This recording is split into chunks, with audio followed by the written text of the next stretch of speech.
Welcome to the final episode of our Taxability of Insurance series. In part 1, we explain tax deductions under sections 80C and 10D. In part 2, we discussed ULIPs and high premium policies. Part 3 showed how TDS works and how you can defer tax smartly. And now, in part 4, we'll complete the puzzle from surrender to health insurance, death benefits, and the most common FAQs. Stay with us to master the final secrets of insurance taxation. Let's begin with surrender and partial withdrawals. This section builds on what we discussed in part 2 of the series. If you missed that, you'll find the link in the description. Now, let's focus on ULIPs.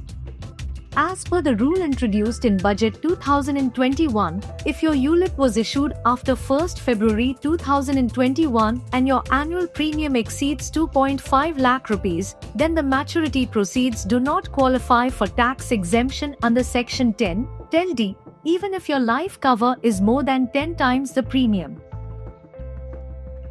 Instead, the entire maturity amount is taxed under capital gains, just like mutual funds.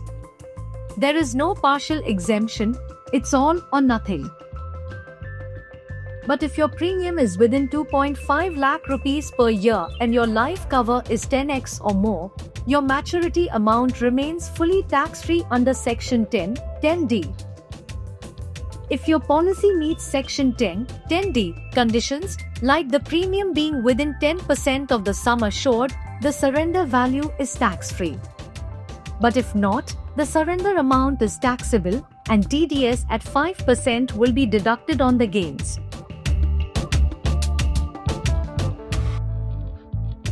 A question we often get: are death benefits taxable? Good news, they're always 100% tax-free under Section 10D. Whether the premiums are high or low, and whether it's a ULIP, traditional plan, or even a group insurance policy, if it's a payout due to death, there's no tax. Even bonuses and riders paid with the death benefit are exempt. Let's clear up the confusion about loans against insurance policies. When you take a loan on your policy, it's not taxable, it's simply a loan. However, if you don't repay the loan and the policy matures or is surrendered, the loan amount will be deducted from your maturity payout. Here's a simple example. Suppose your policy matures for 8 lakh rupees, you've paid 5 lakh rupees in premiums, and there's a 3 lakh rupees loan. You'll receive only 5 lakh rupees. But if your policy doesn't meet 10D conditions, the 3 lakh rupees gain is still taxable, even though you didn't receive it directly. So, taking a loan is tax-free. But if your policy isn't 10D compliant, your gains at maturity could be taxed. Let's now understand the tax treatment of health insurance policies. Any amount you receive from a Mediclaim policy, whether as cashless settlement or reimbursement, is not taxable. It's treated as expense recovery, not income. Even fixed benefit plans, like hospital cash or critical illness payouts, are generally not taxed, since they are considered compensations. Now let's talk tax savings. You can claim deductions under Section 80D for premiums paid on Mediclaim, top-up, and critical illness policies. 25,000 rupees for self and family if under 60. 50,000 rupees for parents if senior citizens. Up to 1 lakh rupees in total. Plus 5,000 rupees for preventive health checkups within these limits. Important: to claim this deduction, the premium must be paid using non-cash modes such as net banking, UPI, credit debit cards, or check. If you pay in cash, you cannot claim 80D benefits. So remember, protect your health and save tax. but always use traceable payment methods.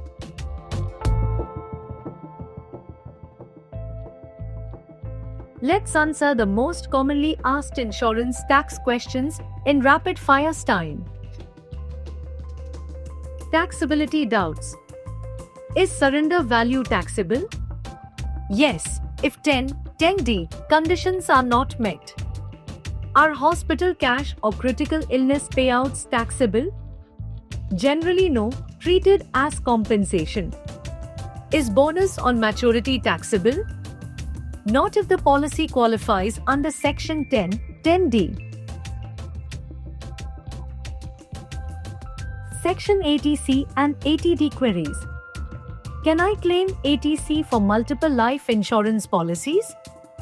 Yes, up to 1.5 lakh rupees total. Can I claim 80D for top-up or critical illness plans? Yes, as long as the premium is paid using non-cash methods.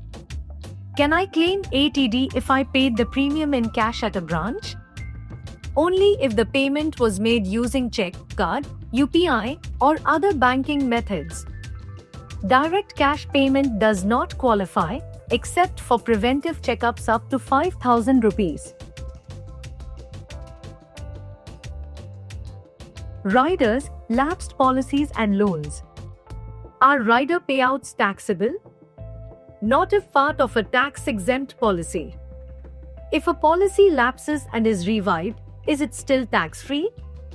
Only if it still meets 10(d) conditions. Is loan on policy taxable? No, but maturity may be taxed if 10(d) is not applicable. Still have a question? Drop it in the comments. We'll answer it in a future video or blog. And that brings us to the end of this comprehensive 4-part series on the taxability of insurance policies. Here's what you've learned. Tax deductions under sections 80C and 80D. How ULIPs and high premium policies are taxed. TDS on insurance proceeds and tax deferment strategies.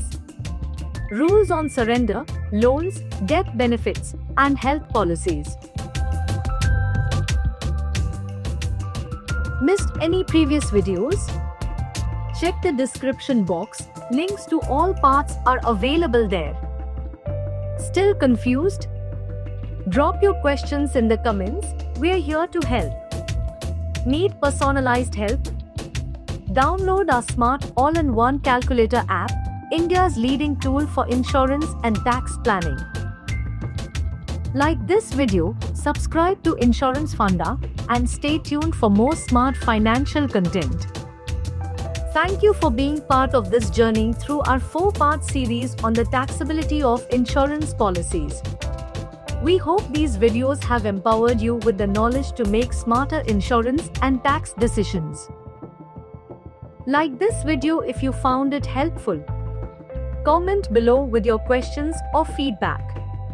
Subscribe to Insurance Funda for more expert insights on insurance, taxation, and financial planning. Until next time, stay informed, stay protected, and stay ahead with Insurance Funda.